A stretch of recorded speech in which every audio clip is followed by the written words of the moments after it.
quorum tonight. And Madam President, I move that we adopt the agenda as printed. I second it. all in favor?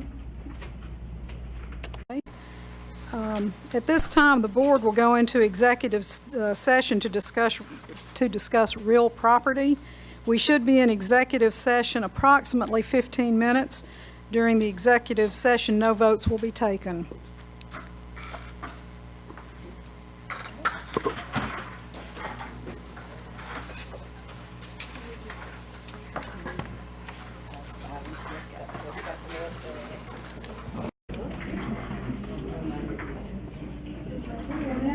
Convene the regular board meeting. No votes were taken during the executive session. And Mr. Watts, wait a minute, hang on a second.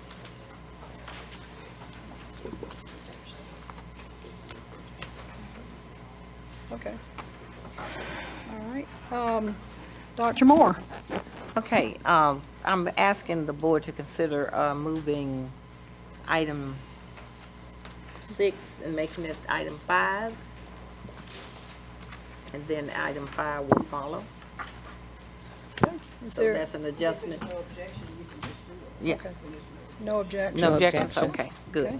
So, at this time, I'd like to make a recommendation.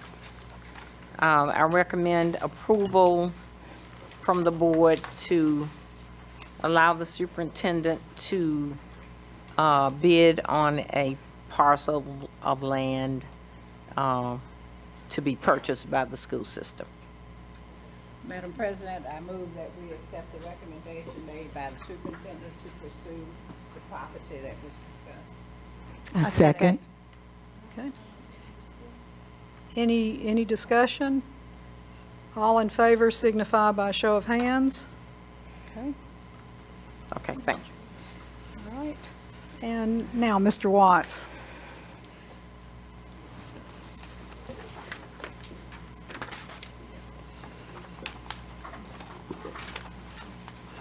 Thank you, Madam President, members of the board, Madam Superintendent. We also would like to thank you for coming out and joining in with us in our first budget hearing. And as most of you know, the law requires that we present 2 budget hearings before the public. Now, these hearings are for the benefit of the public, so we do encourage public input. In fact, on the back of the brochure, does anyone have a book? One of the budget books? Okay, if you don't, we have several of them up here, and I grab a handful of them here, but there we go. Sure, absolutely.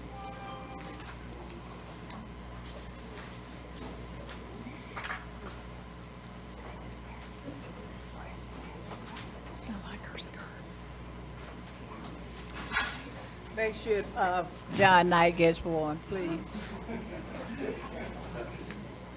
On the last page of that budget book, the very last page, there should be something called a suggestion form. And so we ask that if you have any questions, any comments, or have any ideas as it relates to the FY 2020 budget, please feel free to complete that suggestion form and submit it in to us. Now, we also would take a few minutes out to entertain the audience where you and, of course, the board can ask questions. We want you to be a part of this budget process. Well, let me say this first. As I stated, the law requires that we present these 2 budget hearings before the public. So this would be our first official budget hearing before the public. Our next budget hearing will be September 12th, which is Thursday at 4:30 p.m. as well. Our budget process is both interactive and inclusive. It's not a situation where accountants just sit around and just come up with a budget. There's a lot of input. We talk to a lot of people in order to put the budget together. In fact, we meet with several department heads, a number of principals, several district employees. to get their ideas as it relates to this budget. Also, district administrative employees, as I stated, make suggestions, and sometimes board members make suggestions as it relates to our budget.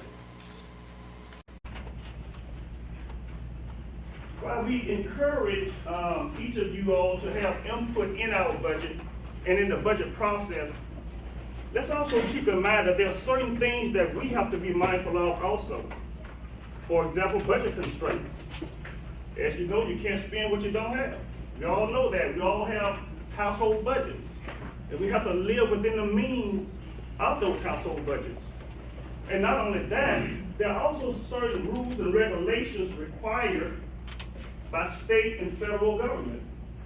So if we're receiving dollars from taxpayers, and you have state legislators, state senators that enact guidelines as to how we expend those funds, then we must live within those boundaries. So we have to also take consideration to guidelines from the U.S. Department of Education, the Alabama State Legislature, the governor's office, and also Advanced Ed, who used to, I think that's name now is Cognia, it's Cognia now. And they make numerous suggestions as it relates to the operations of a school district. Certain budget guidelines require what is called fund match, local fund match. For example, we receive about $151 million from the state of Alabama, from what is called the State's Foundation Program. Now, the State's Foundation Program is our largest source of revenues. In fact, in most school districts, it's the largest source of revenue. But in order for us to participate in that State Foundation Program, we would be required as a local district to put up almost $28 million of our own local tax dollars to receive that $151 million from the state. That's a state requirement. That's a state guideline. So we have to keep those things in mind. We'll also receive about $7.2 million, $7.5 million in what is called state capital purchase funds. Of course, in order for us to receive those funds, we have to put up out of our own local tax dollars about $1.7 million.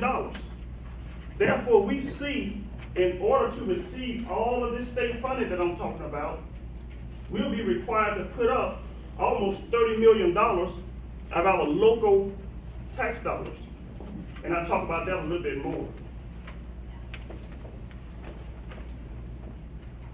Let's talk about some of the financial challenges that we're enduring currently, and some of the challenges that will be continuous until we receive some additional funds.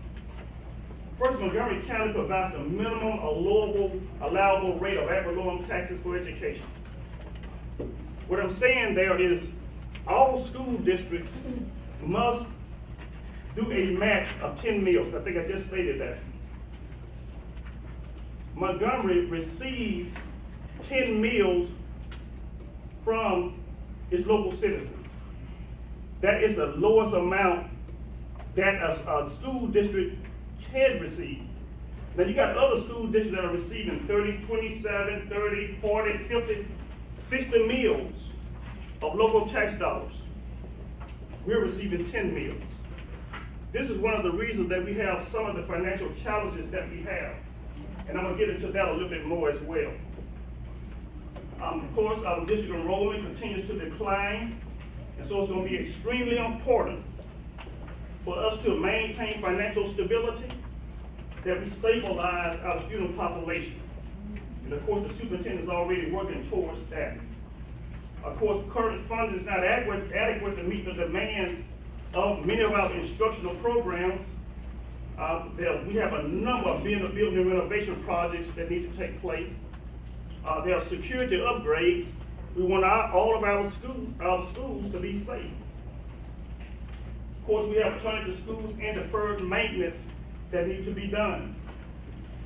In fact, the last number I've heard of as it relates to our deferred maintenance, that we needed close to $200 million in an effort to renovate and repair several of our schools.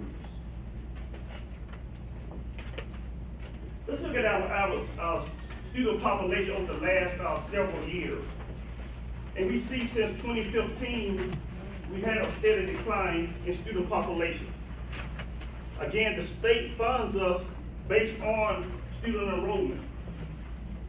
The state funds us based on student enrollment. And we see that in 2015 was almost at 32,000 students. And of course, we've seen a constant drop over the last several years. So it's imperative that we do stabilize our student population. And just for context, just wanted to say that, and I think these numbers may have changed a little bit now since August 28. As of August 28, 2019, we had a student count of 27,720 students, which is a decrease of 1,179 students from our 2020 ADM. Has that number increased any over the last 2 days? It's stable. It is stable, okay. So wait, Arthur, you said as of August what? August 28, August 28th was 27,720. that's correct. That was the student count as of that particular date. So that shows a decrease of 1,179 students from our ADM for 2020, for the money that we're being funded for FY 2020. All school districts operate basically on 5 financial funds. First, there is the general fund, which again will be our largest source of revenue. Of course, this is the fund in which the state foundation program funds come from. You have the general fund, which includes the state funds. It also includes our local tax dollars. So the grand majority, again, of our general fund are our state funds and our local tax dollars. Then you have the special revenue fund. Mostly of the special revenue fund are federal program dollars. There are dollars called Title I and Title II. And these dollars have specific requirements, and they are categorical in nature, which basically means that we cannot spend those dollars any way we want to. But there's also major federal restrictions as to how we expend those dollars. And I will get into that a little bit later as well. Then there's capital projects fund, which are funds that are basically used for construction of schools. And that includes the renovation of schools, the building of new schools, pretty much maintaining those schools. Debt service funds, the payment of long-term debt. We do have some long-term debt where we are paying both principal and interest. And this was money that was acquired in order for us to build some schools years ago and to renovate some schools years ago. But we're still paying that debt. Of course, the fiduciary fund is non-public school activity fund. And basically those monies are basically club monies that are generated at the local school. For example, you may have the SGA club or the business club. So those monies are specific at that local school and are used only for those particular clubs. But the law requires that we have those monies set aside in what is called a fiduciary fund.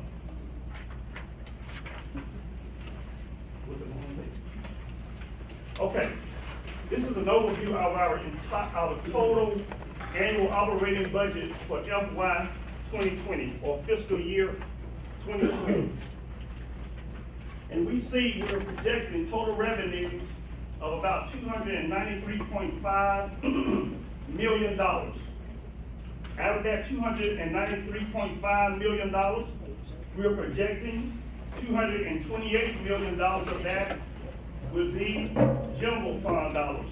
Again, the grand majority of our general fund dollars are state fund, mainly the state foundation program, and our local tax dollars, which are our property taxes and sales taxes. Then we have our special revenue fund, of course, our federal dollars, which are our Title I, Title II, food service, which is child nutrition.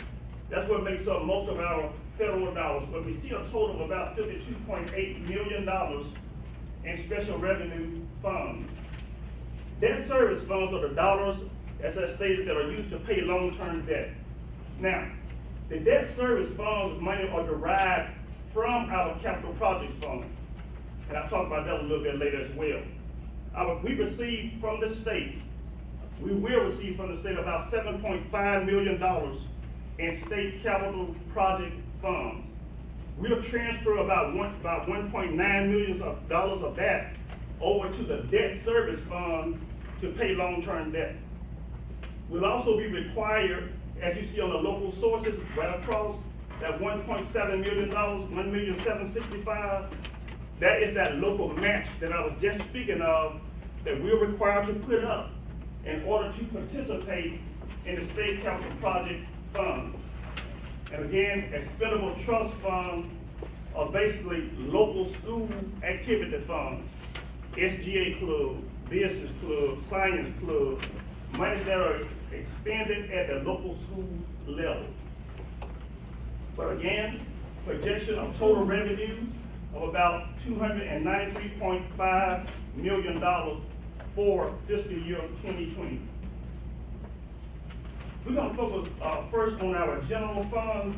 Of course, we're talking about the general fund total revenue, total expenditures, and the fund balance of our general fund. Again, just an overview of our total revenues for fiscal year 2020. General fund, as we see, $228 million. Special revenue, which are mostly our federal dollars, about $52.8 million. Debt service for the payment of long-term debt, about $1.9 million. Capital project fund, about $9 million. These are dollars used for the renovation of schools.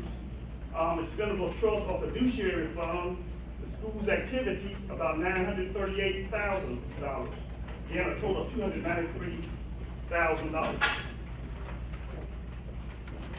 let's look at the breakdown of our general fund. Again, you stated earlier that our general fund is made up of about $228 million. And we see that we'll receive about $168 million from the state of Alabama. Now, out of that $168 million that we'll receive from the state, about $151 million of that is the state foundation program dollars. Again, the state foundation program dollars are dollars that are generated based on our student population. So it's based on our student population.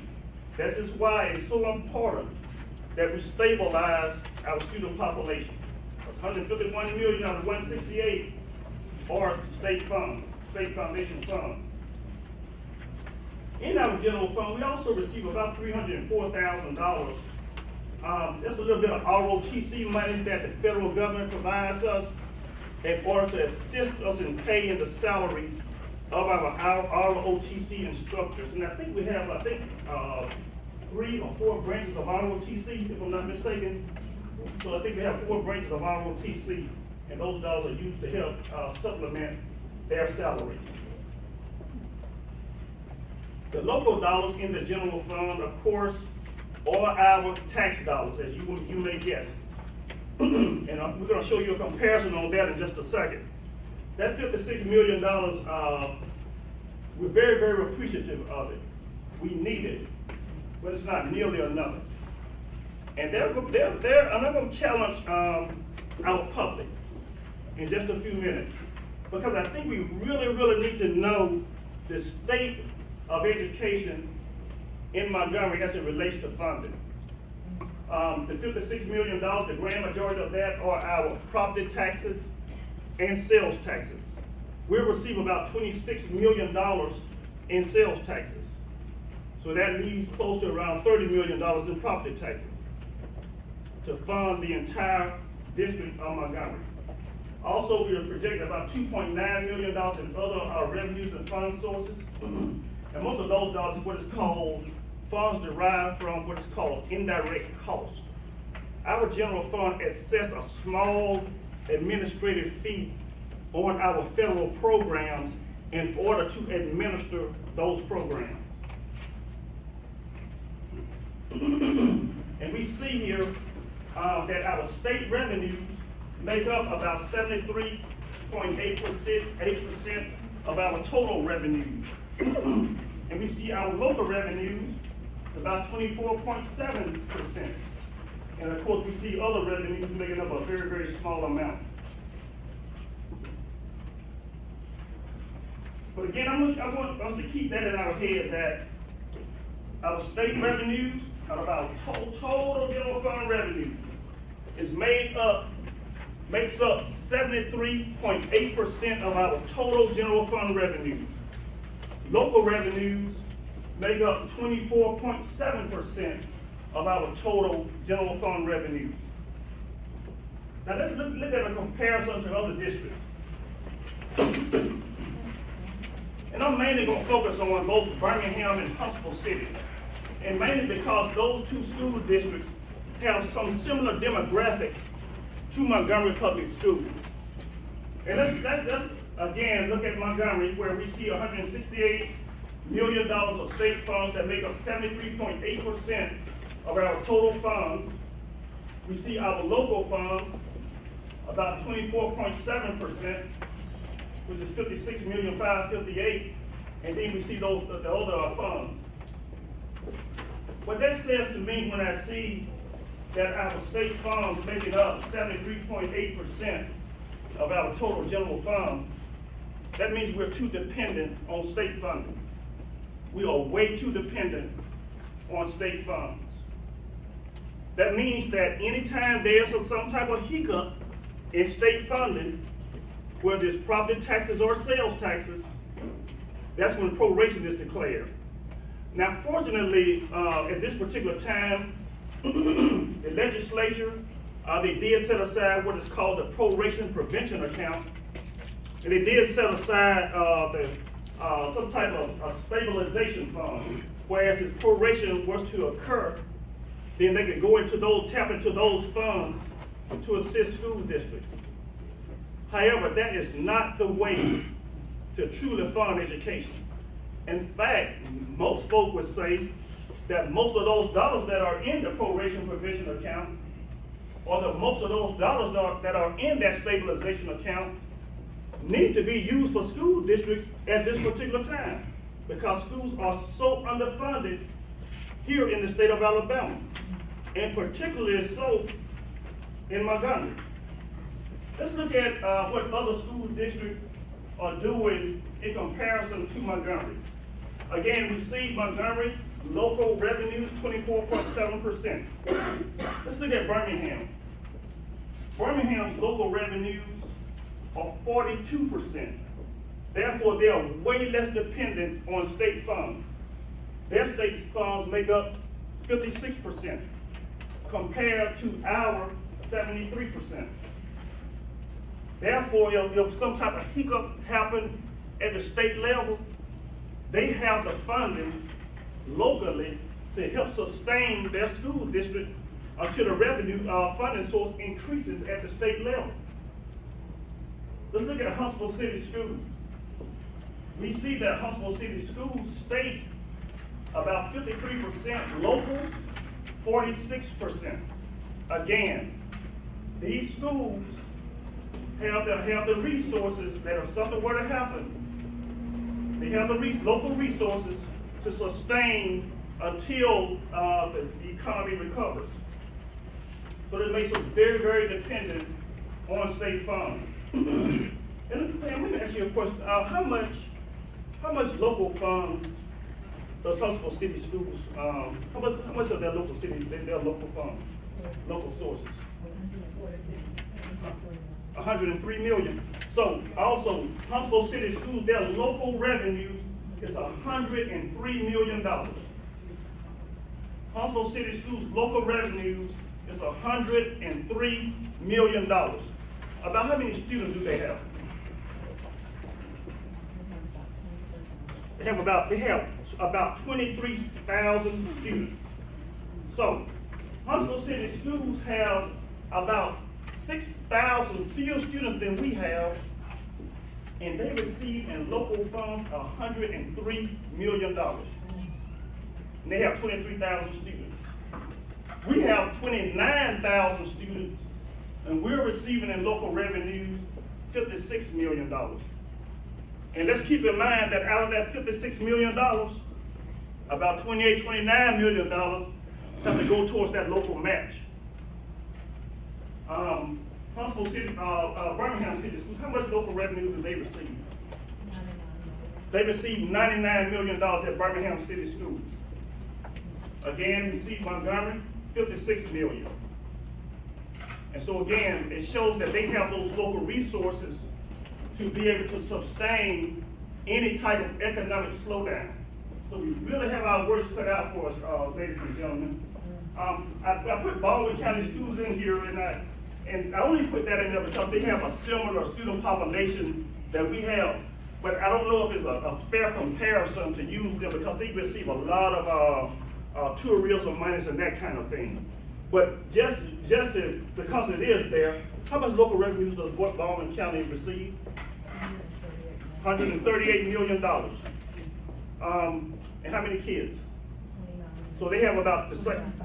So they have about the same number of students that we have, about 29,000 students, $138 million in local tax dollars. But again, let's just remove Baldwin County. Let's just look at Birmingham and Huntsville City, who has similar demographics. And I think you see why I'm driving this point. I'm trying to drive this point home. It shows how we're asked to do so much with so little. It's almost like saying, and of course the superintendent has used this same example before. We want you to go out and raise your family on the same amount of monies that you earned 25 years ago. It's almost impossible. Almost impossible. And when was the last time you have an ad valorem tax increase in Montgomery or for Montgomery Public Schools? Anyone know?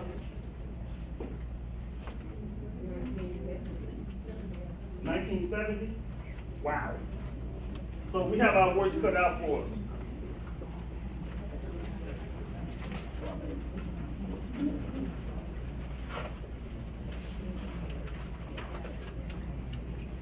But that was my soapbox there. Now, so I'll move on to state funding. As I stated, the state fund school district mostly on student enrollment. And again, as I stated, the largest source of funds is our state foundation program. And the foundation program appropriates all school districts based on student population. So each district receives, as you see, a proportionate share of state funding based on enrollment. And based on that enrollment, they receive what is called teacher units. And I'll explain to you what a teacher unit is in just a second. Now, Montgomery has about 4% of the total student population. So we receive approximately 4% of the total state foundation program dollars.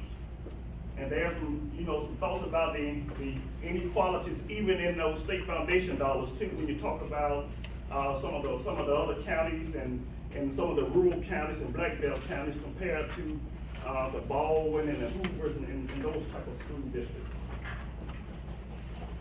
Now, the districts that provide more local support per pupil have the following advantages, and that's what we're talking about here.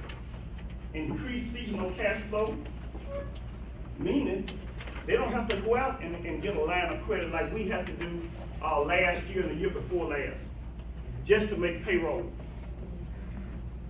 Just to make payroll. Those school districts also have the ability to employ more locally funded teacher units, resulting in lower student-teacher ratios, and the ability to fund enhanced learning opportunities for students. They have the opportunity to basically to provide more exploratory courses. Mandarin Chinese, Japanese, all of the arts in our elementary schools. many of the things that I know Mr. Mitchell has been talking about that we need to be offering in our middle schools. Dr. Moore often talks about theme schools and the supporting of those schools. More local support allows us to do those type of things.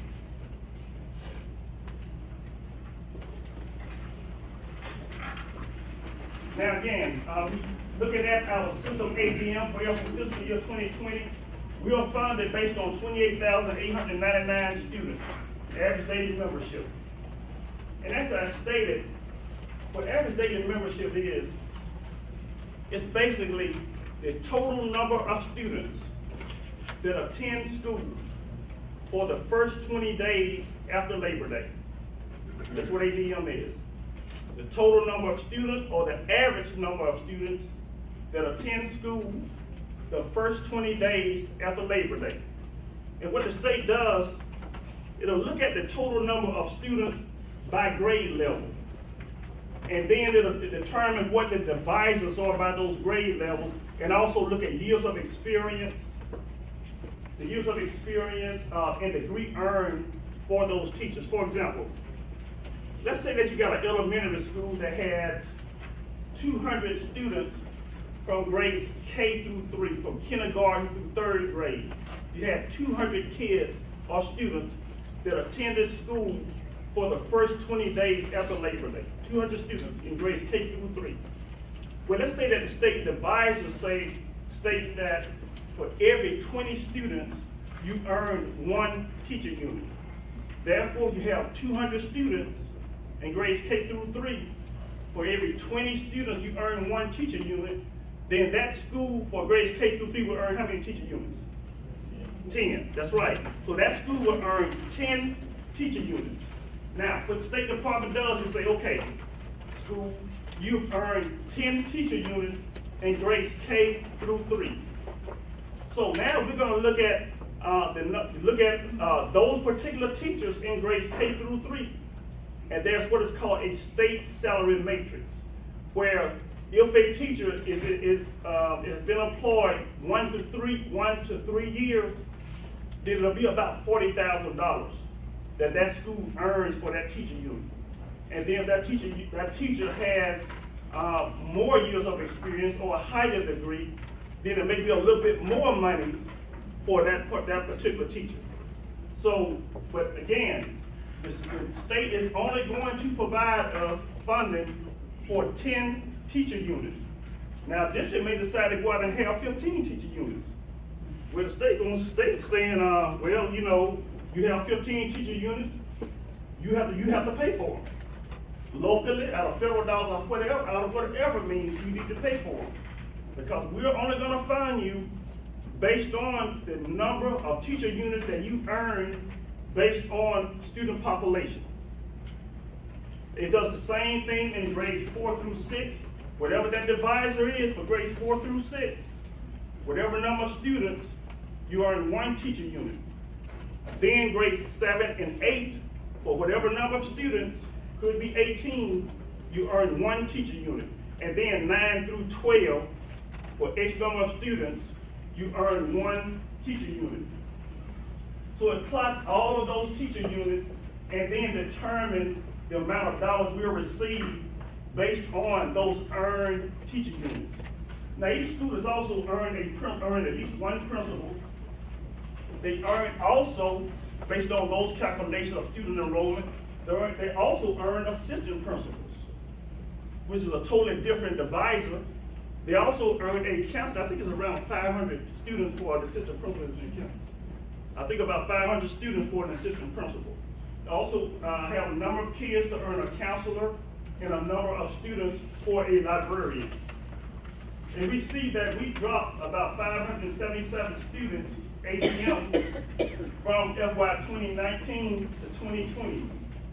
We see we lost about 26.5 teacher units from FY 19 to 20.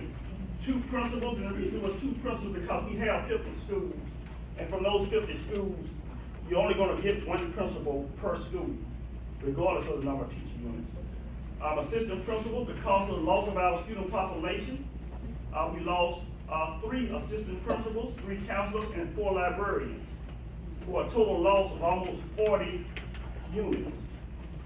Now, we know that since we are funded based on student enrollment, if we lose students, then we know we automatically lose money, right? So if we have an increase in student population, then we'll have an increase in funding. So it's important that we stabilize that student population. Now, how much money will we receive from the state plus our local match? Because the state say we're going to provide you the $151 million, but you're going to have to put up that $27.8 million as your local match. And with that, we're asking that you have to expend at least these amount of monies on these various particular categories. So, based on our local match and the state foundation dollars, we'll receive about, it'll be about 99, almost $100 million for salaries. We see an increase of about almost $3 million. We also see fringe benefits. We see an increase from 2019 of about $454,000. Now, I just stated that if we lose students, we automatically lose dollars. So who can tell me why does it show that we have an increase?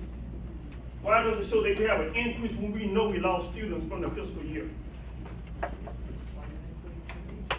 There you go. Now, of course, I'm not to say give this lady a raise, but that's right. There was a 4% mandated raise that was legislated by the state of Alabama. That's why we see that increase in funding. It's not because of our student population, because we lost money due to our drop in student population, but because the state also funds that 4% based on that teacher's salary matrix, is why we see that increase.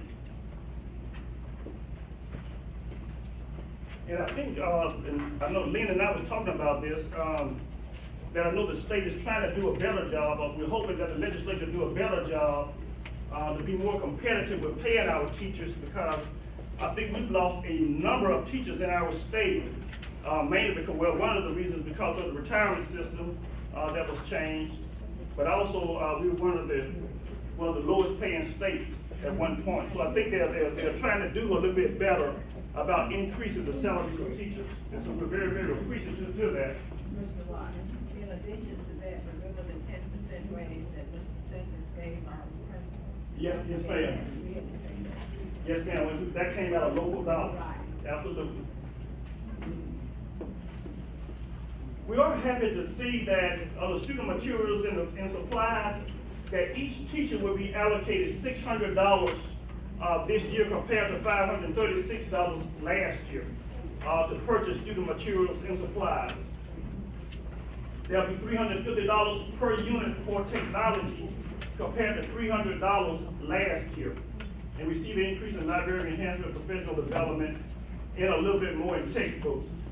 Textbooks will receive $75 per child for textbooks compared to $70 per child for textbook last year. Of course, we know $75, well, let's just say this, we know sometimes a textbook will cost over $100, don't we? So we know that, right? Okay. Okay, again, so we see total foundation program dollars for fiscal year 2020, $179,344. That is the state funds plus our local match. Now, the state is going to actually allocate to us or send to us $151,474,000. That's what they'll actually send to us. In fact, if you were to add that $151,474,000 to the local match, then you should get that $179,344,721. That includes both the state foundation dollars and the local match.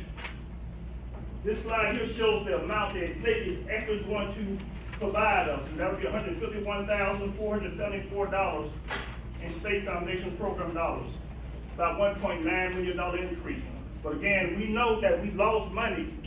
This is because of the increase of the student rates, the 4% increase. School nurse program, you see we gained about $7,000. The intent is to have a nurse in every school. And when the state first set out, that was what they were planning to do, to fund a nurse, at least one nurse for every school. Well, they can't afford that right now. They don't have that right now. So it's up to us as a local district to be able to try to sustain that. But right now, what we're doing is our schools are having to share nurses. That's why that local support is so important. Again, that is why that local support is so important. You see Operation Transportation, that was an increase in Operation Transportation this year. The state's intent again is to fully fund transportation. And I think one year was like, was it 73, 46 road? They did increase transportation. These are dollars that is allocated to transport our students to and from school. Not field trips, not going to athletic games or anything like that. We have to pay for that, or the school has to pay for that. But this is just to transport students to and from school. But we see about a $1.1 million increase in transportation operations for fiscal year 2020. We had to supplement out of our general fund last year to sustain the transportation program. Mr. Watts, touch on renewal. What allows us to be in renewal? Okay, fleet renewal are dollars that the state provides us for, well, basically to purchase or finance new school buses.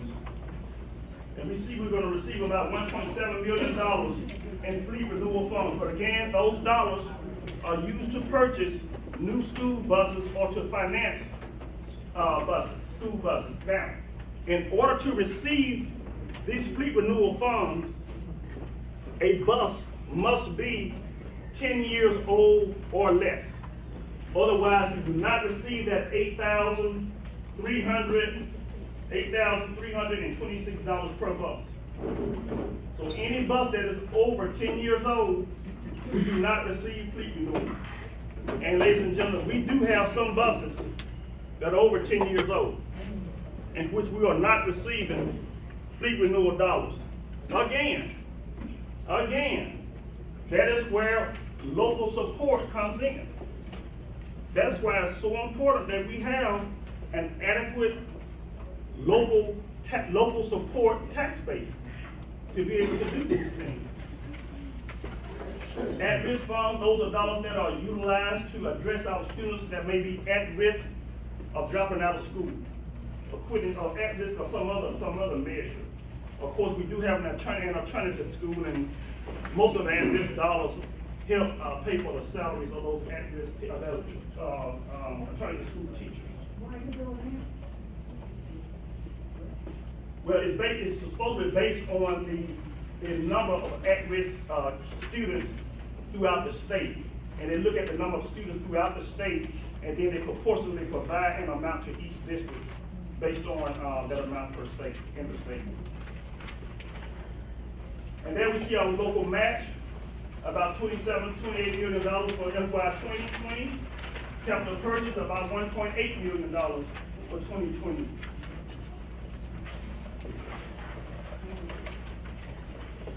And there again, we see a breakdown of our total general fund revenues. These are mostly our local revenues here.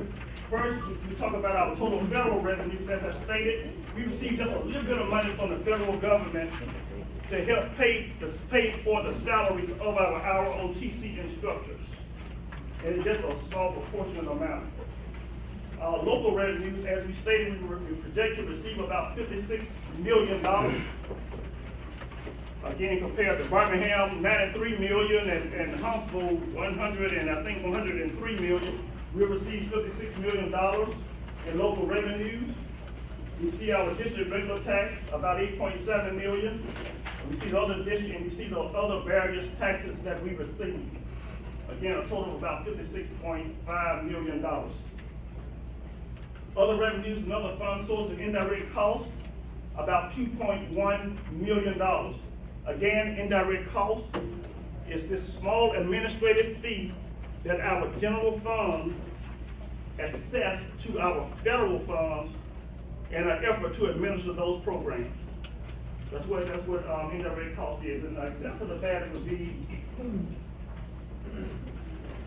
we have numerous lunchrooms throughout the district. All of our schools have lunchrooms where we have to pay the power bill for those lunchrooms. You have to pay gas bill for those lunchrooms. And so the indirect cost allows us to access a small administrative fee on all of our federal programs.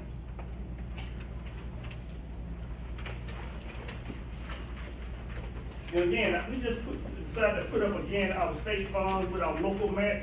It's just kind of have some understanding of the discretionary funds of our school district compared to some of the other school districts. Let's start with Birmingham. Again, we stated earlier that Birmingham City Schools, we receive about $99 million in local revenue. Well, we did a little digging, and we also noted that Birmingham would have to put up, in order to participate in the state's foundation program, about $25 million. So out of this $99 million, they would have to put up about $25 million to participate in the state's foundation program.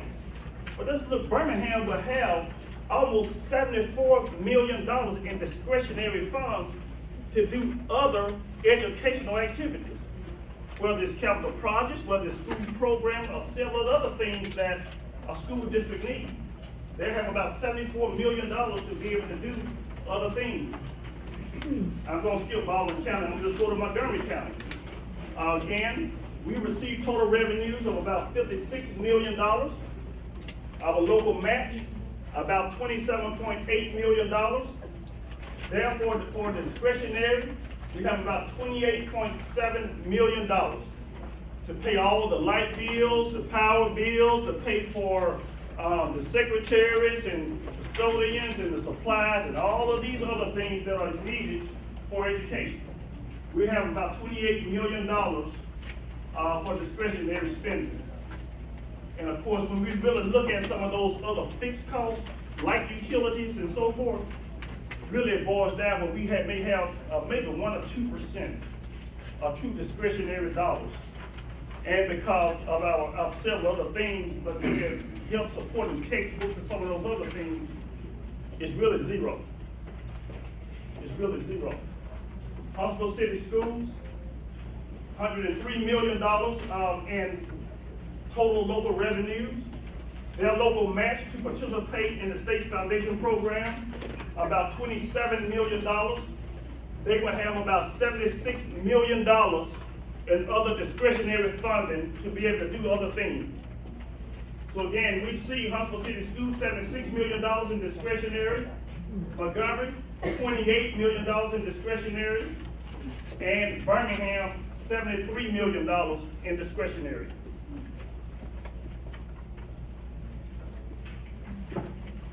All school districts have about eight functional areas of expenditure. That means these are the categories in which schools expend their dollars. First, there's the area of instruction. Instruction are mainly those expenditures related to the teachers providing instruction to the students, or the teachers interacting with our students. So any expenditure incurred from that teacher to be able to provide instructional support to those students will be labeled instructional expenditures. Now, the grand majority of our instructional expenditures will be salaries and benefits. Teacher salaries and teacher benefits will be the main expenditure related to instructional services. Instructional support services, activities pretty much providing support to the teachers so that they can provide the instructional needs to our students. For example, a counselor supports the teacher so that the teacher can provide instructional benefits to those students. The principal and assistant principal support the teacher so that they provide instructional benefits to those students. Reading coaches, they would provide support to the teachers so that they can provide those benefits, and all of the other various, whether it's a math program person or a science program person, all of the folk that help support the teachers to provide instructional needs to those students would be deemed instructional support services. The majority of those expenditures would be the salaries and benefits of those individual types, whether it's principals, assistant principals, counselors, librarians, reading coaches, program individual, whether it's math program or science program, support staff. So all of those provide support to the teachers. Operation and maintenance expenditures are activities concerned with keeping all of our schools and buildings both safe and secure and comfortable. So again, operation and maintenance activities concerned with keeping the buildings safe and secure and comfortable. So this would be mainly all of the utilities. All of the utility costs would be operation and maintenance. All of the costs for the custodial staff in every one of the schools and all of our central buildings would be deemed operation and maintenance expenditures. The logistics center, and the maintenance staff, all of those would be considered operation and maintenance staff. So the grand majority of operation and maintenance expenditures would be the salary and benefits of our custodians, the logistics department, all of our maintenance departments, whether it's carpentry, masonry, electrical, HVAC, all of those expenditures related to keeping the schools safe and secure and comfortable. Auxiliary services or activities of a subsidiary capacity, those are mainly transportation expenses in our general fund, and food service or child nutrition expenses in our special revenue fund. So auxiliary service will be transportation expenses and food service expenses. General administrative expenses, we all know what that is: the central office, the superintendent's office, the finance office, human resources, and so forth. Capital outlay expenditures, again, those are expenditures regarding building improvements, renovations, and so forth. The debt service fund, the payment of long-term principal and long-term interest. And of course, other expenditures would be more those expenditures that are not deemed day school. And of course, a lot of people are always surprised when we say that pre-K would be considered other expenditures, because pre-K is not considered in the state of Alabama a day school. Now, in some states it is considered a day school, and schools are funded appropriately for that. Now, we are grateful that what is called OSR funding has increased some to provide pre-K for our students, pre-K students. And there we see a breakdown of our total expenditures from the general fund. And we see just in the area of instruction services and instructional support of about $181 million is going towards instruction. That means that the money is all going to the support of the classroom. And that's where we want the majority of the funds to go, to the support of the classroom. So we see 141 million and almost 40 million. Operation and maintenance, about $22.8 million. These are expenditures concerned with keeping the building safe and secure and comfortable. Auxiliary services, again, auxiliary services in our general fund are mainly transportation expenses. These are dollars that are utilized to transport students to and from school. General administrative expenditures, about $6.6 million. And of course, other expenditures, other fund uses, about $3.5 million. Of course, a lot of that is pre-K. and let me also just say that other fund uses, that $2 million also includes what is called, let's see how do we say this. It's called pass-through, is really what it's called. We are required to help support our child nutrition program, where school districts, general fund, and we're one of 2 or 3 states in the nation that does this, and I still don't understand why we do. But we're required to pay the benefits of the child nutrition program. Child nutrition program, it should be the only program in the school district that should be self-sustaining. It should be self-sustaining. It should generate enough revenues to pay for all of the food costs and all of its labor. So that's something we got to do a better job of. Just thank you for giving us an awesome explanation of all our budget, and they can't see that we need funds now, they will never see. When you was down here another 30 minutes.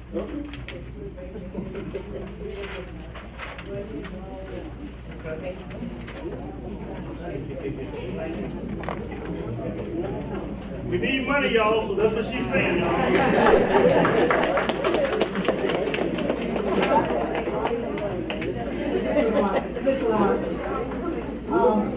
I just want to bring the attention to page 14. The bullet that's under Foundation Program, it says it all. The difference in the quality of education in terms of funding is then a product of local support. I think that says it all. Says it all. You got to understand, though, this is the first, I don't know where you got him from, but I'm proud of him. Yes. This is the first He's- time he's been able to understand exactly what's happening with the funds that we are being received. And I thank you, and I will carry it back to the community. Thank you.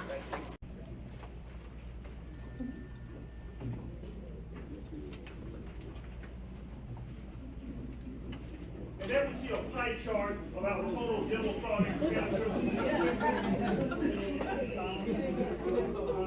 I'm sorry. Oh, I'm about to speed it up, y'all.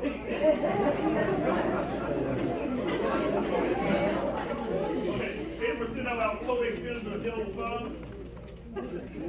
And I just want to do a quick recap here on our fund balance. And because of our lack of funding, we began fiscal year 2019 with about a $21.9 million. We projected to end fiscal year 2019 with a $10 million deficit. I think it was about $9.7 million, but we rounded about $10 million deficit. So we're projected to end FY 2019 with about an $11.9 million. Now, we still are going to end with a deficit in our general fund. We're still going to end with a deficit in our general fund. Let's keep in mind that in 2018, we sold some properties for about around $10 million, if I'm not mistaken. And that helped us to receive that, have that $21.9 million beginning fund balance in 2019. But again, we know that the sale of real estate is one-time money. It's one-time money, can only be expended one time. We didn't know that. Okay, so, but we see our fund balance requirement for FY 2019 was about $19.2 million. So we're projecting the end fiscal year 2019 with less than what the state requires us to have as a 1-month fund balance, which was $19.3 million. And again, I just want to point out we had estimated about $19 million, and that was still a real estate. Now, how are we going to end fiscal year 2020? Well, the first thing, when you talk about 2020, the first thing we need to do is take care of that $10 million deficit.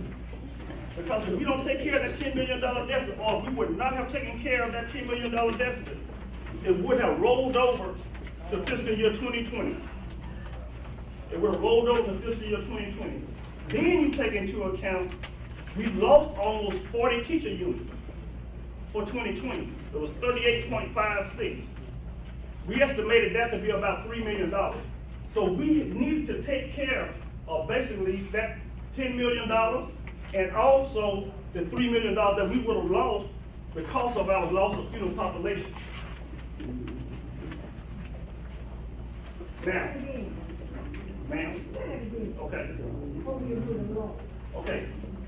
This $10 million would have carried over from FY 2019 also to FY 2020. We also lost about almost 40 teacher units in 2020 because of our loss of student population. So that would have been a total of $13 million that would have been carried over to FY 2020. However, because the board did make some adjustments, and it was very, very painful, very painful. But because that did indeed happen, we see that our total revenues projected for FY 2020 are about $228 million. Total expenditures about $225 million. And we see an excess of revenue over expenditures, or a net increase of about $2.8 million for 2020. Now, again, as I stated, we have projected a fund balance of about $11.9 million. When the board started doing certain things, the superintendent and several of our other staff started doing certain things. For example, we requested, and I know it kind of hit them hard, Mr. Mitchell was laughing, we requested that all of our department heads decrease their local general fund budget by 10%. That's what we requested last year. Most of them did a pretty good job.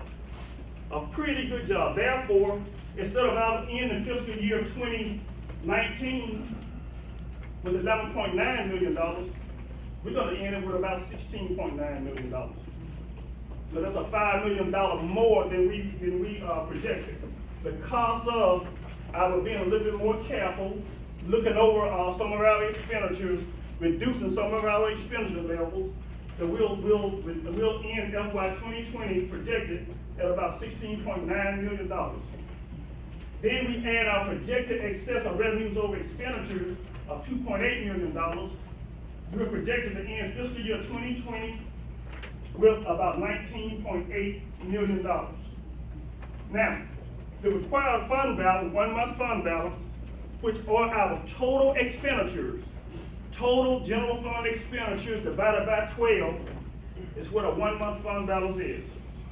So if you were to look at the total expenditures, there it goes right there, $225.8 million, and you were to divide that by 12, that would be what our 1 month state required fund balance must be at the end of FY 2020. We're projecting to have about $19.8 million. The state required fund balance will be $18.8 million. Let's look at something. We see that our required fund balance would be about $18.8 million for fiscal year 2020. Last year was about $19.2 million. That's because there's a decrease in expenditures. That means your fund balance requirement also decreased.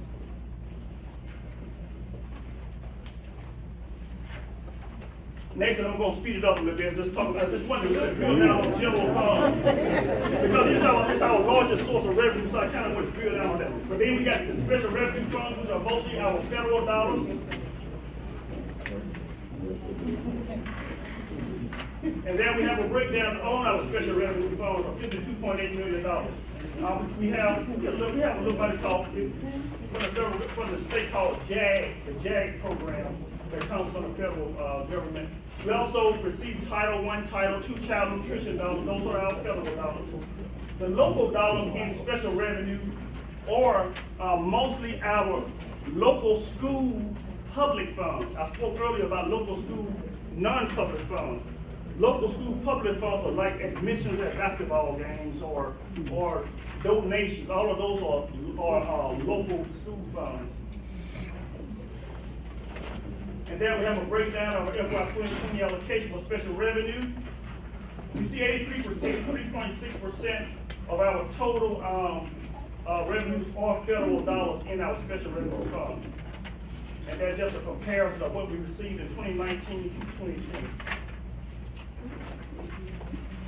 Again, that's a breakdown of the other funds along with our local funds. You can see CMP daily sales and local school funds, which is the majority of that. Then the CMP passed with the $2 million that I spoke about earlier. And we have the total expenditures and special revenue of about $51.8 million. So a recap of our special revenue funds, we see we're projecting total revenues of about $52.8 million. Total expenditures of about $51.8 million. And that will be an increase, an excess of revenues over expenditures of about $1 million. We project to begin the year in our special revenue fund with about $3.4 million. We'll increase that over the year to about $4.4 million. Again, the majority of that will be local school funds. Debt service funds, again, are money that we utilize to pay long-term debt. Those dollars used to transfer from our capital projects fund to pay long-term debt.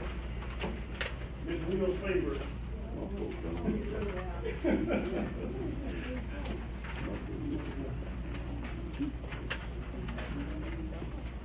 Yeah, again, that's our debt service fund, where we're paying the long-term principal and interest, which is debt service on the expense side. Of course, that's going out. Then the state capital projects fund, as I stated, we will receive about $7.5 million in state capital purchase dollars. There's about $1.8 million that we'll have to do for local match. And then we'll receive what is called fleet renewal dollars of about $1.7 million. All in the state capital purchase fund, and see how we expect to expend those dollars. We're going to begin October 1st with a 7.9. This is that ETF money that we're talking about. The state allocated some dollars for us, for all school districts, to help kind of renovate and introduce the maintaining of some of the schools. And so we received about $7.9 million that we'll be spending in FY 2020.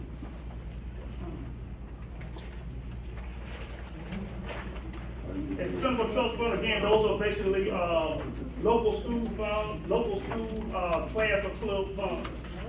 And we see that we're projecting a little bit of increase in that as well. Now I get entertaining questions.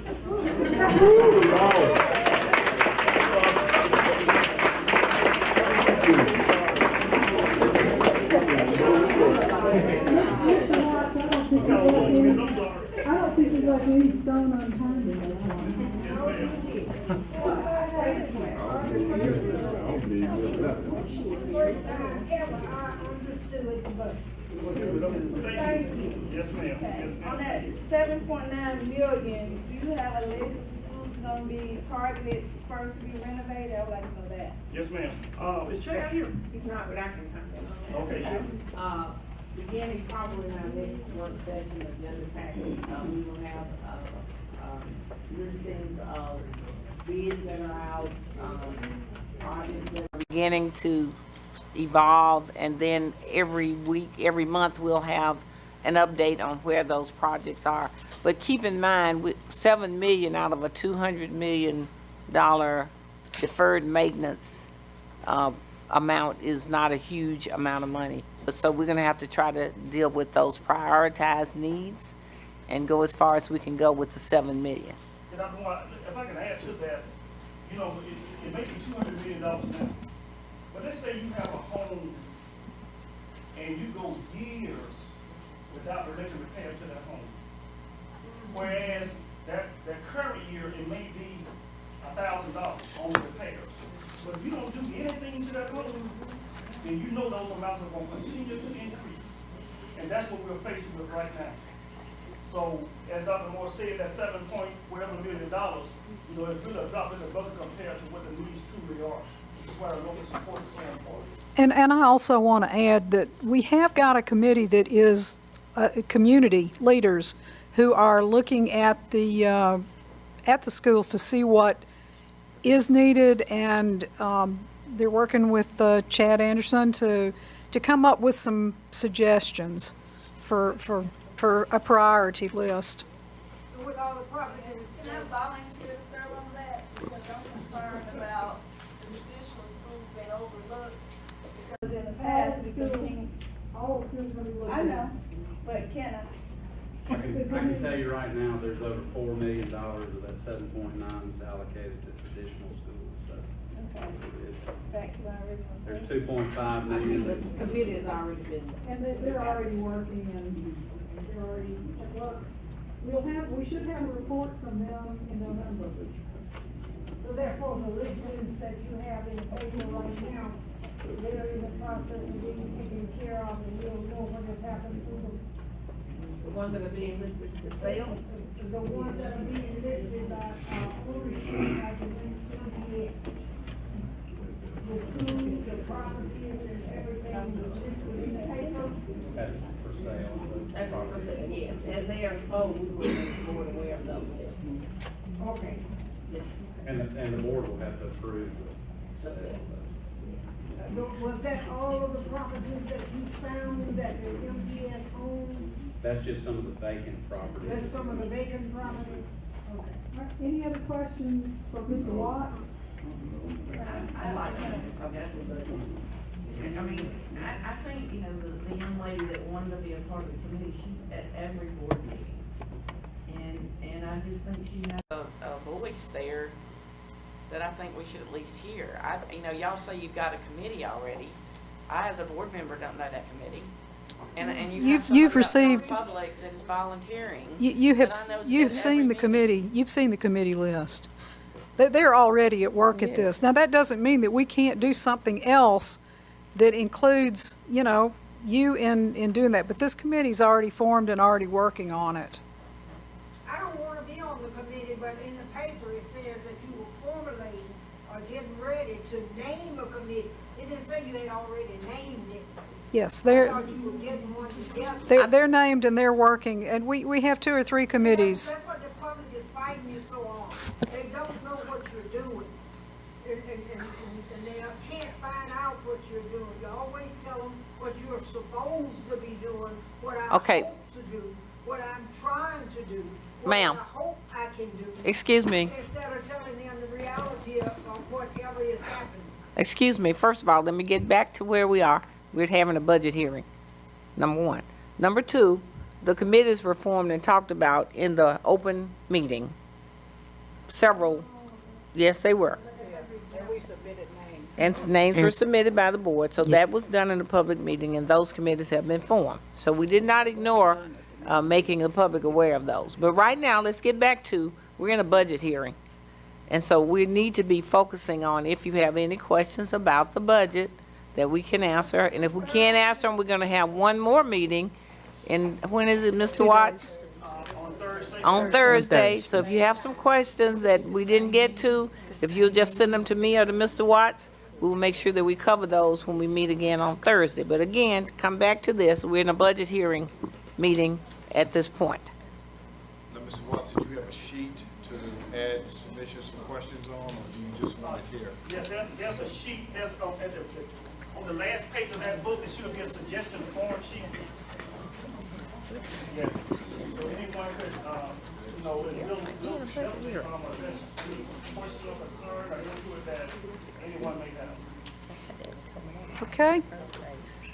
All right, in that case, do come back on Thursday to get the answers to all those burning questions. Try not to be so long, you know.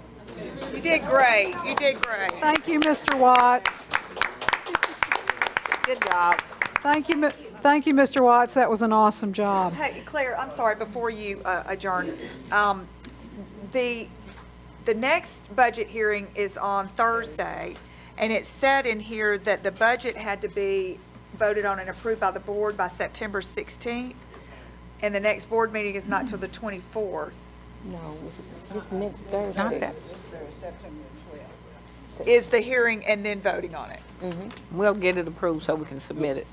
Okay, that was the only question I had. Yeah, okay. Okay. And that being the case, I'm going to adjourn this meeting with one stroke, and at the same stroke, call the next board meeting to order. So adjourned and reconvened. And we still have a quorum. I would like to get an approval of our agenda with one addition, because I would like to recognize that Senator Burkett is in the room. And if we can do this. Representative Tashina Morris. I didn't see Ms. Morris. Oh, there's, Oh. And so, Make make sure they understand. They're gonna be in this presentation. And Loria James, who is our yes, well, chief we district have attorney. them, Gloria James. Okay, that's good. Yes. all right, but I would like that if we could give Senator Burkett a minute as soon as we approve the agenda, if we To can. make a presentation. To make a presentation. He's gonna make, I need a motion they're here to, for something different. Madam President, I move to approve the agenda as amended. I second. all in favor?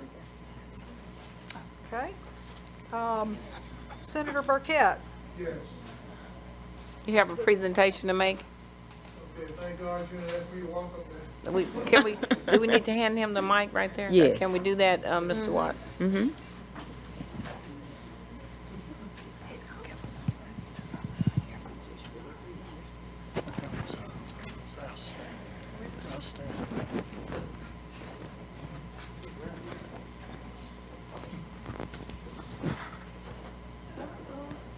All right. Hey, good afternoon, everybody. Good afternoon.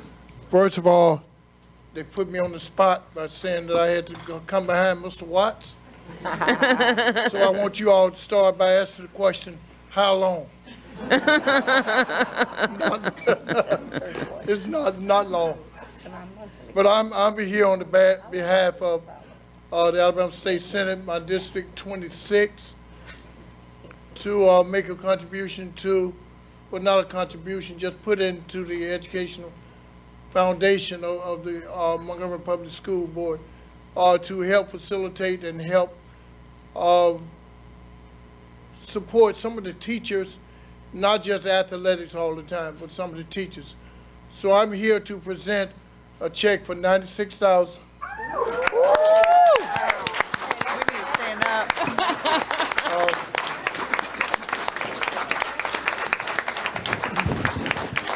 I didn't forget about the $5,000 I already had in there, so that makes a total of 101.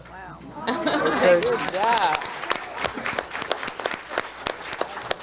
Okay, so on the behalf of District 26, Alabama State Senate, I was watching, don't be on nowhere with that check, where you at?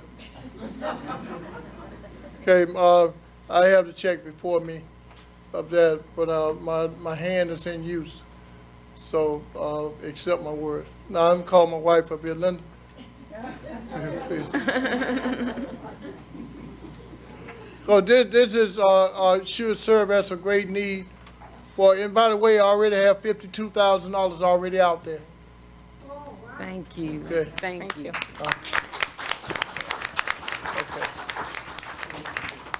Okay. Lady, like I'm still in boot camp, telling me to stand up straight.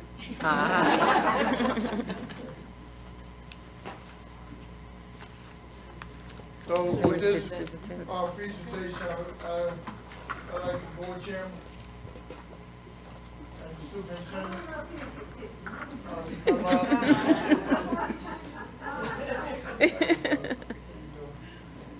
And I'm also looking into the at-risk funding that we have down there.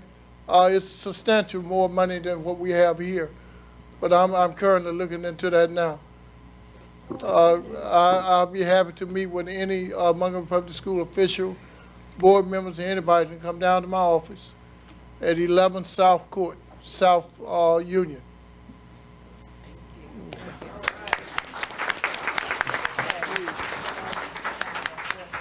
I just need to give a quick hug, and I'm just gonna go ahead and hand this right on over to Mr. Watts. Okay. Thank you so much.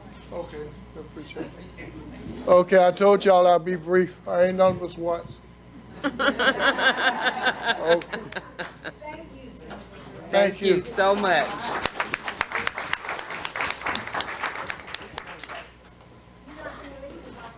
No, ma'am, I believe. If I stood too much longer, I'll be doing that new electric slide.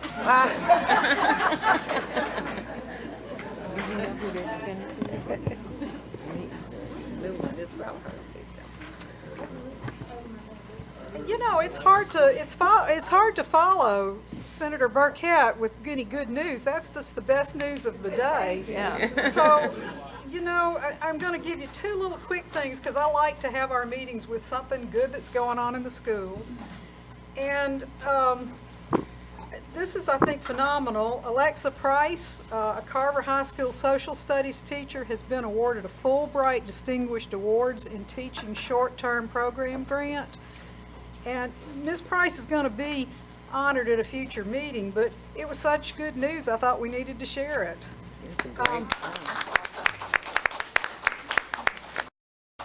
Also, let's see.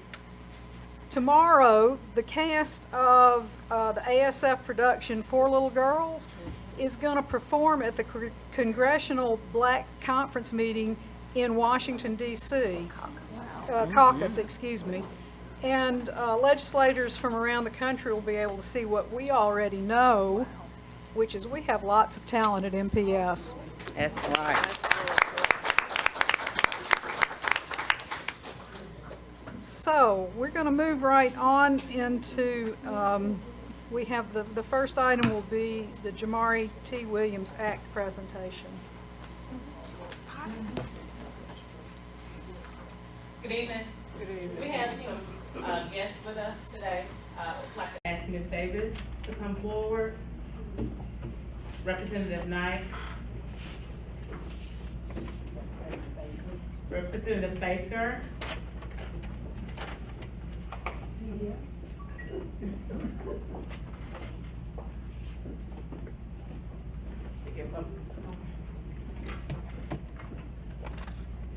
And first, Representative Knight.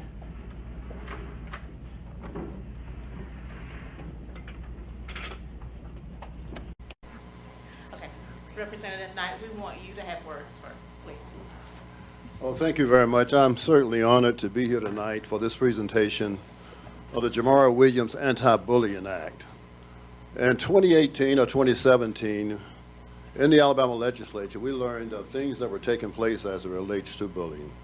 So we decided to draft a bill here in the state of Alabama to address that issue, to make certain that individuals coming to school know that there's going to be a safe environment, they are free from bullying, that there are policies and procedures in place to make certain that it's addressed.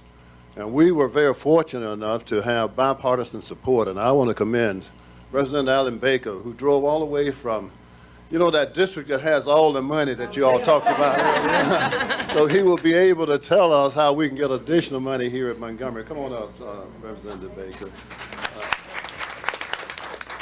He walked with me hand in hand, talking with members of the legislature on a bipartisan basis to get this bill passed. We think it's extremely important. We had support from the local district attorney's office, from people in the school system, to just about everybody to get the bill passed. So we were here tonight to make certain that this presentation, that you understood exactly what had happened and the importance of it, because we want all of our kids in the public school system to know that it is a safe environment and that they're going to be protected by the Alabama legislature and by the school system while they're in the public school system here. So I'm delighted to have been a part of that, and I'd like to call Representative Morris up, because anytime you pass a bill, and Senator Burkett, anytime you pass a bill, it can always be revoked in the next session of the legislature. So we're going to ask them to make certain that that bill will stay in place and even make it stronger if necessary. So I'm delighted to be able to work with all of them, Senator Burkett as well as Representative Morris. Come on up, Representative Morris. Yes. Because it requires everybody working together to be able to accomplish something such as this.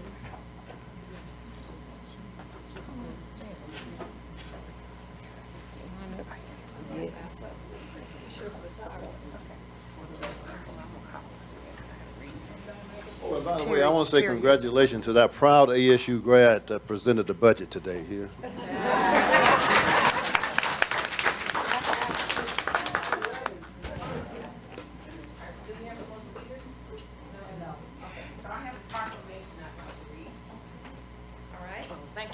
And I think we have some of our local law enforcement people here, if they want to step in, so that everybody can see you. supporters, et cetera? All right, thank you. Okay, so I would like to read this proclamation because of this particular act being passed as a memento or memoriam to one of our students who was with us. And so I want to read the proclamation. And I met this lady during my first few meetings here, and she stood up and spoke. And then we started to, at every meeting, talk a little bit. So I'm very proud to have been able to meet her. So I want to read this honorary proclamation. Be it resolved that on this day, Montgomery Public Schools officially recognize the Jamari T. Williams Act. Through this act, all school districts in Alabama will be required to establish processes to educate school staff, students, and parents on the types of bullying, warning signs, and steps to take if bullying is suspected. The Jamari T. Williams Act helps to ensure that safeguards are in place to protect against bullying, harassment, and suicide as a result of bullying. Resolved on this day, September 10th, 2019. And it's signed by all of our board members, as well as the superintendent. We have one board member who is absent, so we're going to sign it, get her to sign it, and then we're going to put it in a frame, and we will get it to you. Thank you so much. Okay, thank you.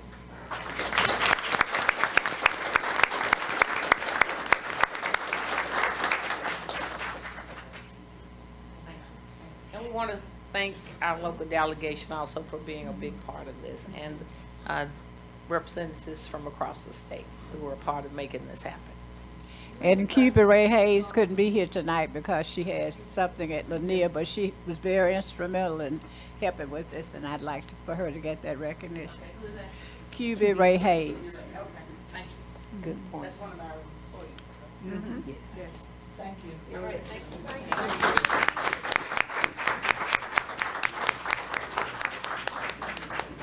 Thank you, Mr. Mike.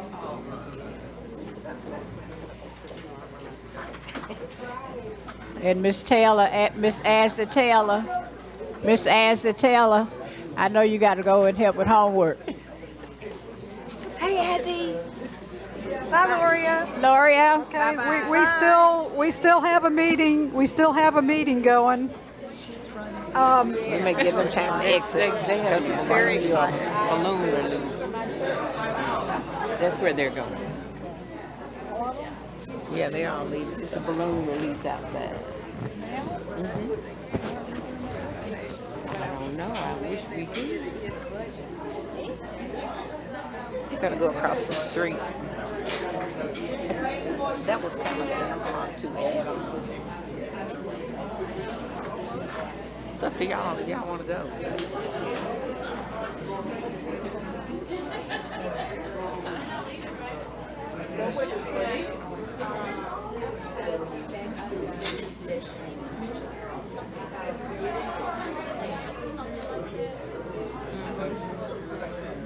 I'm not at liberty to discuss that right now.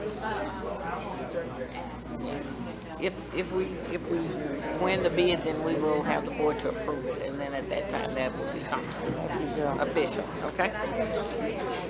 Yes, you can. Okay, All right. all right, we're going to move on.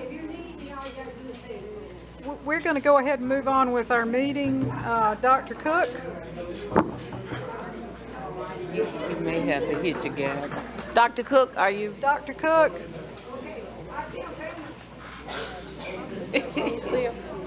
Dr. Cook. She was in the back. Okay. Order back in the court here. Dr. Cook, it's your turn. Dr. Cook? Use it. She couldn't hear you in the back. Dr. Cook? There's your mic on. Ah, here she comes. Okay. We love you.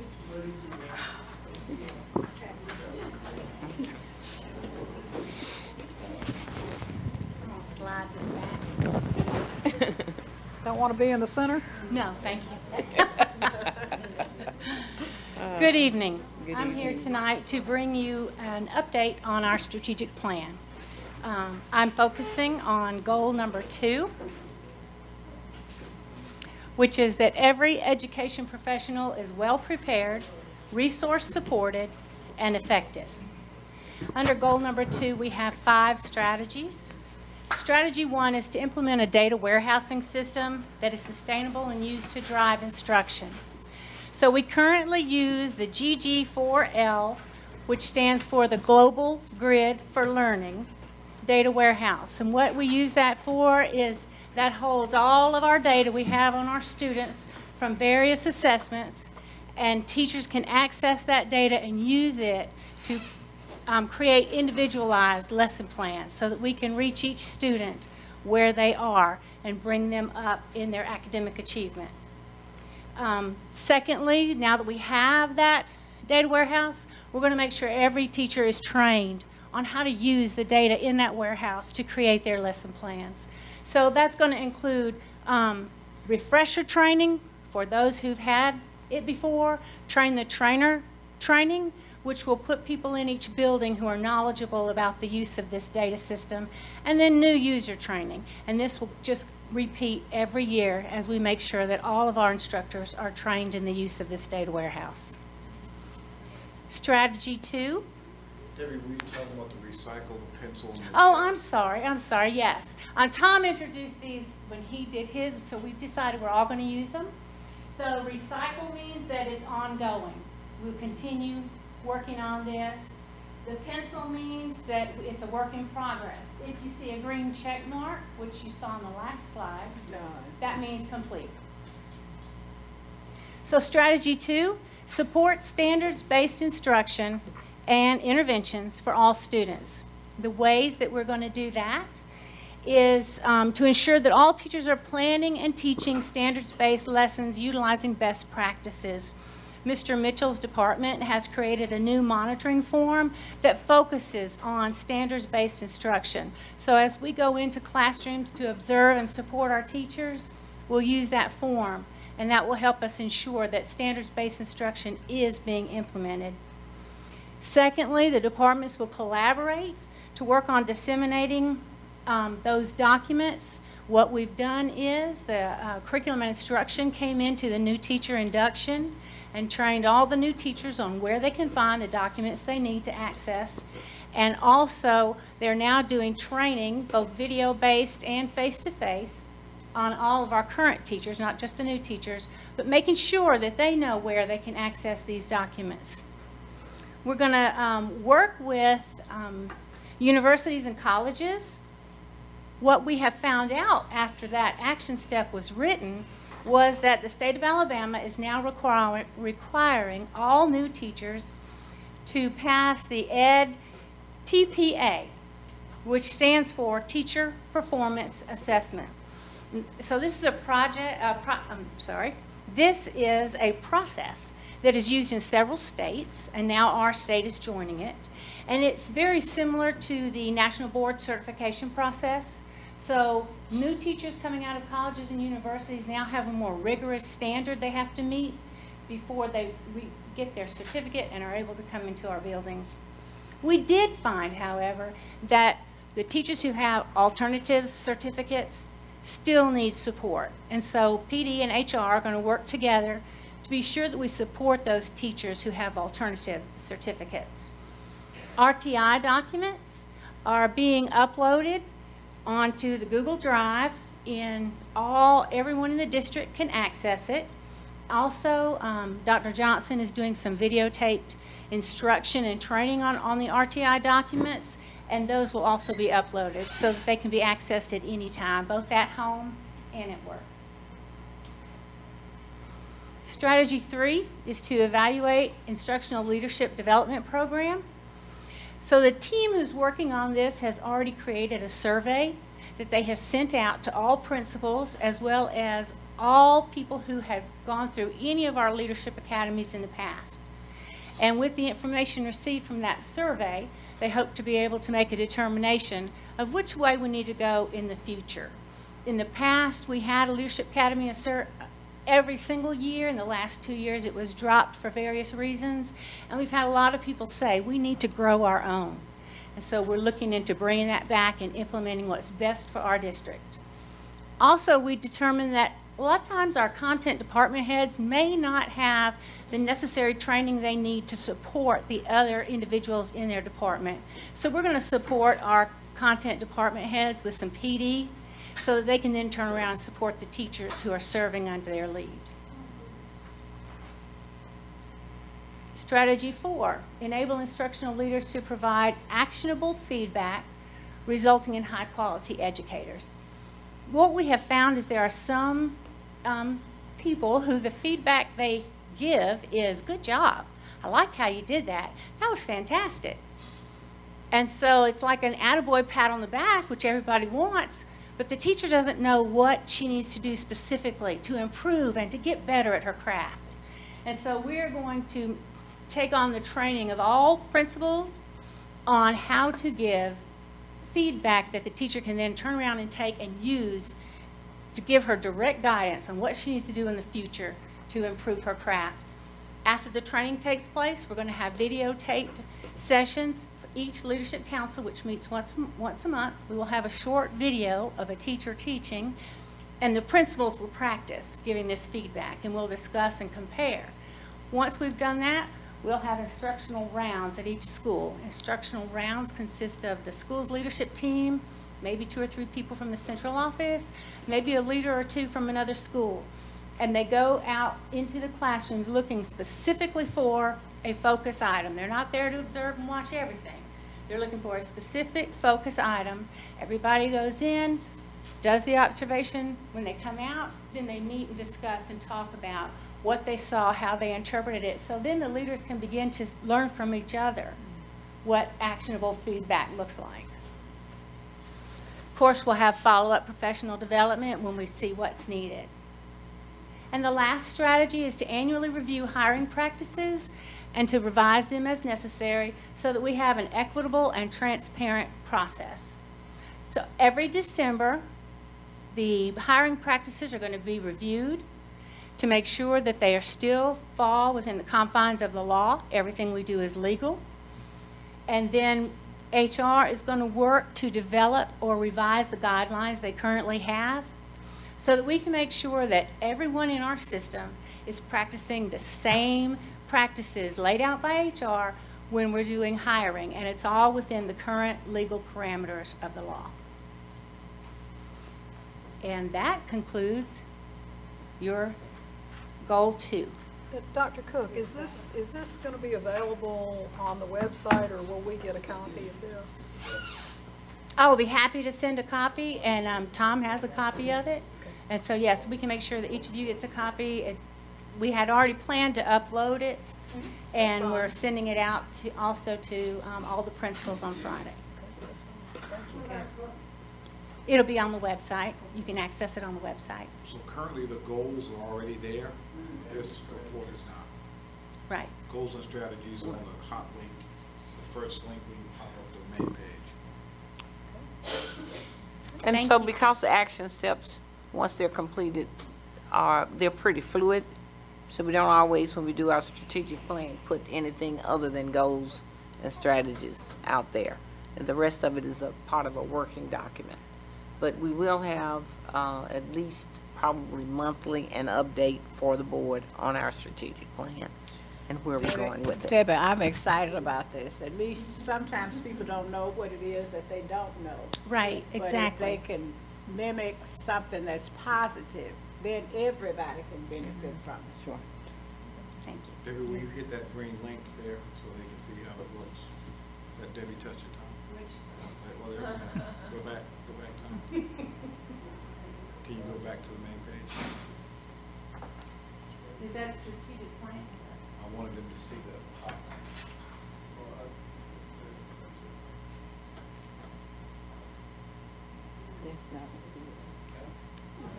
Thank you. Thank you. Okay. Okay. Mrs. Hatch, Christy Hatch. Hello. I will try to be as short and sweet as Dr. Cook was. I am here for 2 reasons tonight. The first one is to update you on charter schools. Because we are authorizers, by law, we are required to release a request for proposal every year. We must release it by November 1st. That's the very last day, and it's due on November 30th. But in order to get a good application and to give people plenty of time to develop a good application, we have gone on and we released the request for proposals on September 3rd. That's to give people applying to do a new startup school plenty of time to get a good application in, and they'll be due on the 30th. On the same day, we also released a request for proposal for anyone seeking to do conversion schools.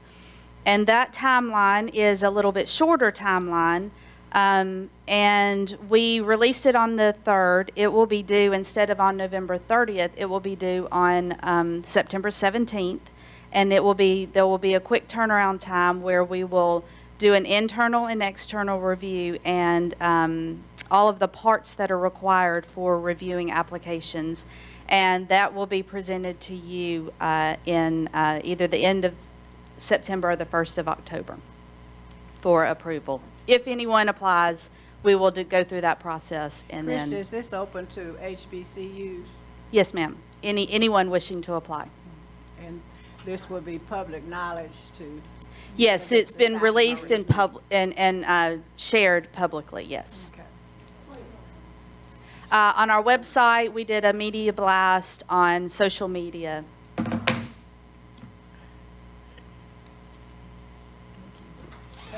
Any other questions for charters?